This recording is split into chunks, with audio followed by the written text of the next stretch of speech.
The seventh angel poured out his bowl into the air, and a loud voice came out of the temple of heaven from the throne, saying, "It is done." And so when the seventh bowl has been poured out, there was a throne in heaven from the temple. And whose voice is that? It can only be the voice of God, because in our previous study we know when the wrath of God was being poured out, the bowls of judgment being poured out in the temple, only God was there and no one could come in, right? And so this was his voice, and he says, "It is done." Now, the Greek word for done is ginomai, and which means finish, done. But what's interesting is how the verb is used. It is used as a perfect verb.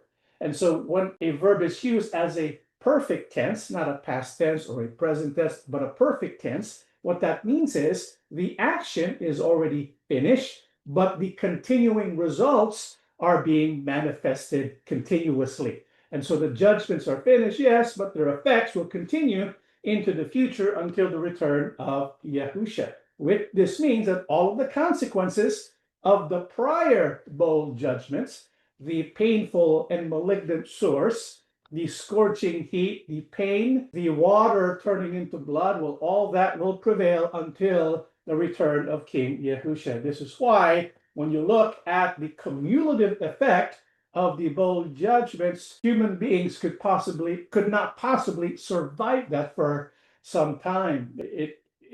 If this was going to last any longer than a month, it would obliterate all of mankind. So this is why we know the bowl judgments, they have to be quick. Otherwise, there will be no survivors. Okay? So Revelation 16, 18 and 20, what happens when the seventh bowl is poured out? And there were noises and thunderings and lightnings, and there was a great earthquake, such a mighty and great earthquake as had not occurred since men were on the earth. Now the great city was divided into three parts, and the cities of the nations fell. And great Babylon was remembered before God to give her the cup of the wine of the fierceness of his wrath. Then every island flew away, and the mountains were not found. That's pretty amazing. And so when you look at the seventh bowl, it is a great catastrophe, right?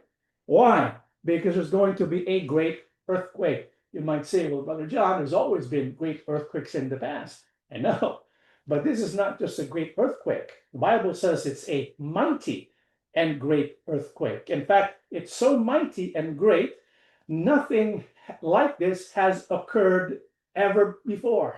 This is a unique earthquake.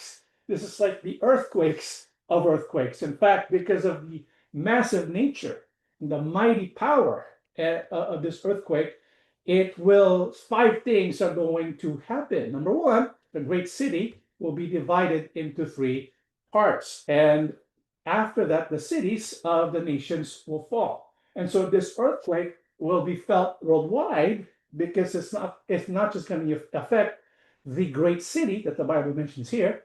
It's going to affect other cities as well. The cities of the nations fell.